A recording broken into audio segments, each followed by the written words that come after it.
السلام علیکم۔ آج کی کہانی دوستی میں دل بڑا۔ حمید ایک خوش مزاج انسان مانا جاتا تھا۔ اس کے دوستوں کی محفل مشہور تھی جہاں ہنسی کبھی ختم نہیں ہوتی تھی۔ ہر شام سب دوست جمع ہوتے تھے اور دنیا بھر کی باتیں شروع آتی تھی۔ کوئی سنجیدہ بات زیادہ دیر نہ چلتی کیونکہ مزاح پر موضوع پر غالب ہو جاتی تھی ہر موضوع پر غالب ہو جاتی تھی۔ ایک دن محفل حسب معمول سچ گئی۔ راشد، وقاص، عمران، دیگر دوست آئے۔ سب نے چائے کے کپ ہاتھ میں لیے اور گپ شپ کا آغاز زور سے شروع ہوا۔ حمید نے پہلا رتی اور سنانا شروع کیا جو آدھا سمجھ آیا آدھا نہیں، مگر سب پھر بھی ہنسنے لگے زور سے۔ وقاص نے فوراً ایک قصہ سنایا جس میں وہ خود ہی ہیرو بن گیا، مگر کہانی اتنی مبالغہ آمیز تھی کہ سب نے اسے چھیڑنا شروع کر دیا۔ راشد نے کہا، تم فلمی دنیا میں جاؤ، ہم سب کو ٹکٹ بھی فری ملیں گے۔ وقاص نے ہنس کر کہا، ضرور چلیں۔ اس دوران عمران خاموش بیٹھا تھا۔ سب نے پوچھا، آج اتنے سنجیدہ کیوں؟ عمران نے آہ بھر کر جواب دیا، آج دفتر میں کام بہت زیادہ تھا۔ حمید نے فوراً بات کا رخ بدلا، کام کو بھی مزاح میں بدل دو۔ سب نے تالیاں بجائیں۔ اس بات پر پھر شروع ہوئی چھیڑ چھاڑ کی محفل۔ ہر کوئی ایک دوسرے کی کمزوری پکڑتا، مزاحیہ انداز میں بیان کرتا۔ فوراً کوئی ناراض نہ ہوتا بلکہ ہنستا، کیونکہ دوستی میں دل بڑا ہونا چاہیے۔ اسے سب نے اپنا رکھا تھا اور اس سے محفل خوبصورت بنتی تھی۔ ایک دن راشد دیر سے آیا محفل میں۔ سب نے اسے دیکھا کا شور مچایا، پوچھا، کہاں رہ گئے تھے آج بھائی؟ راشد نے سنجیدہ چہرہ بنا کے کہا، میں میٹنگ میں مصروف تھا دوستوں۔ حمید نے فوراً کہا، شادی کی میٹنگ؟ سب کا خیر لگانے لگے، ہنسنے لگے زور سے۔ راشد نے ہنستے ہوئے جواب دیا، ابھی تو آزادی کے دل چل رہے ہیں، شادی کا سوچ کر ہی ڈر لگتا ہے۔ وقاص نے کہا، ہم سب ساتھ ہوں گے، ڈرنے کی کوئی بات نہیں۔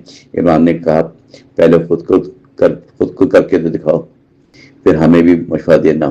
محفل میں چائے کے ساتھ سموسے آ گئے اور باتوں کا رنگ مزید گہرا ہو گیا۔ ہر نوالے کے ساتھ نیا مذاق بنتا رہا اور ہنسی کا شور بڑھتا گیا۔ پڑوسی بھی کبھی کبھی سن کر ہنستے اور سوچتے، یہ کیسی محفل جہاں غم کا کچھ نام ہی نہیں۔ ایک دن بجلی اچانک چلی گئی، اندھیرا چھا گیا پورے کمرے میں۔ کچھ دیر سب خاموش ہو گئے، پھر حمید نے آواز لگائی زور سے، اب سنو اندھیرے میں خصوصی پروگرام۔ سب نے دلچسپی سے کام لگا دیے اور ڈرونی کہانی شروع کر دی۔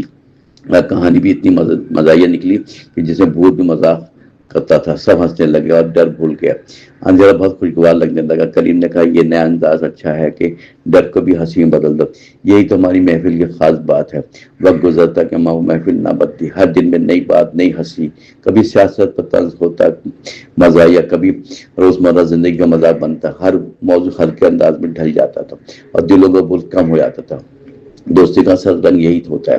ایک دن سب نے پرانی یادیں تازہ کی، اسکول کے دن اور شرارتیں یاد آئیں، کس طرح استاد سے ڈانٹ پڑتی تھی اور پھر بھی ہنسی نہ رکتی تھی۔